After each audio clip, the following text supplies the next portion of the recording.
These are the top 10 low-usage players on offense in the NBA. These players play no more than 21 minutes per game and have played in at least 30 outings so far this season.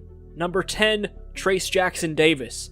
TJD's making over 60% of his field goals, the second highest among players who've suited up for 30 outings with less than 21 minutes per game and at least 8.5 points per game. Recently, the four-year product of Indiana posted the first 15-plus point, 15-plus rebound game of his career. His 16 boards in that outing were a career high.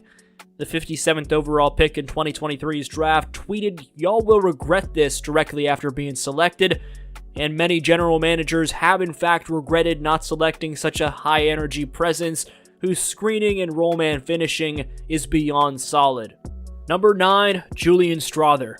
The Gonzaga legend has doubled his point per game average in practically every stat across the board, plus improved his efficiency in the second year of his career for the Denver Nuggets. Strawther's evidently gotten a lot stronger and has polished his touch both from deep range and around the basket.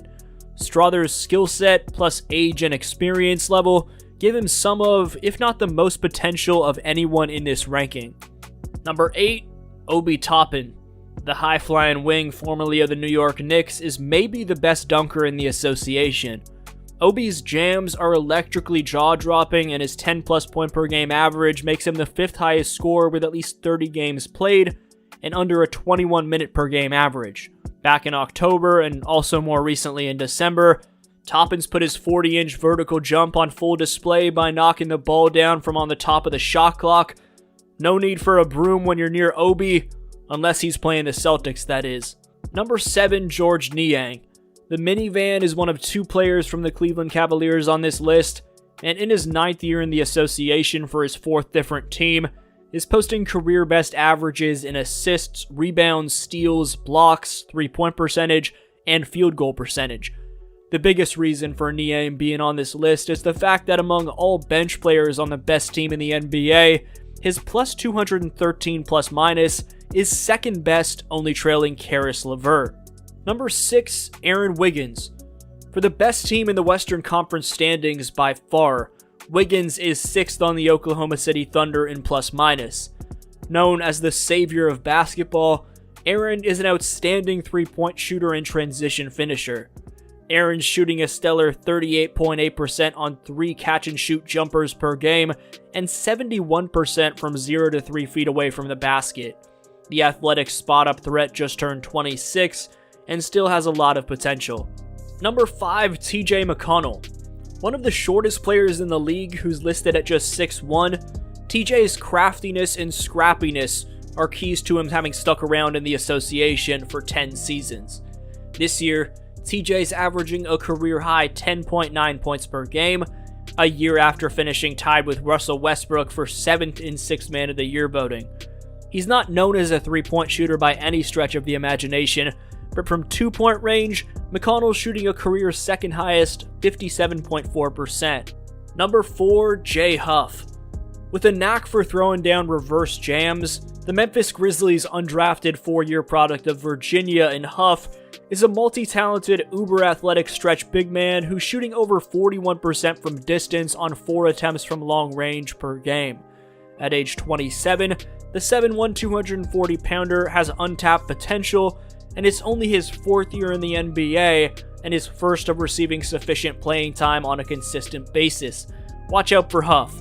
Number 3, Jonas Valanciunas. Hearing his name in trade rumors as of late, the Lakers are reportedly interested in the Washington Wizards center. JV's in his 13th season with his 4th different team, and while he's no longer taking anything close to a high volume of three-pointers anymore, Valanciunas has focused his attention on scoring down low, and it's paying dividends. From 0 to 3 feet away from the basket, Jonas is making 76.5% of his shot attempts, which is the highest percentage of his career. Valanciunas' point per game average is second highest in the NBA among NBA players who've played 30-plus games with under 21 minutes played per game. Number 2, Ty Jerome.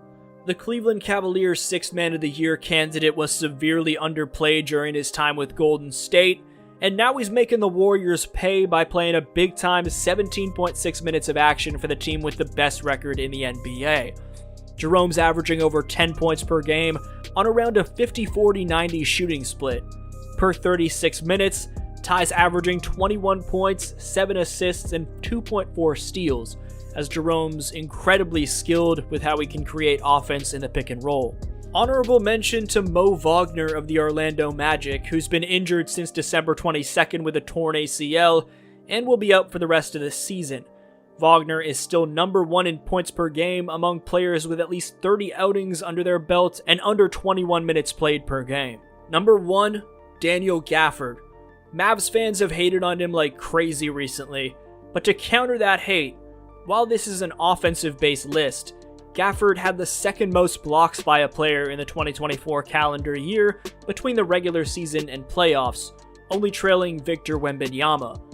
This season, Gafford owns the highest field goal percentage in the NBA at nearly 72%. Gafford made 33 straight field goals during a 5-game span in 2023-24, which was the second most consecutive field goals made of all time, only trailing Wilt Chamberlain, who made 35 in 1967.